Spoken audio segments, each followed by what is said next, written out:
మట్టి కనిపిస్తే దుంకురా కొడతా ఇక కూర్చొని కావాలంటే పో. హలో, ఈ అద్భుతంగా బొల్లబొల్ల మామగారు ఈ దున్నలో ఈత కొడుతూ చాలా ఎంజాయ్ చేస్తున్నారు.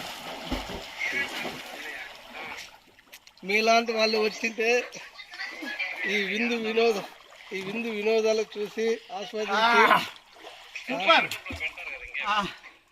ఎవరైనా వచ్చి ఇక్కడ ఏదో తిని వీడియో చెయ్యి చూడొచ్చు. చాలా అద్భుతంగా ఉంటుంది.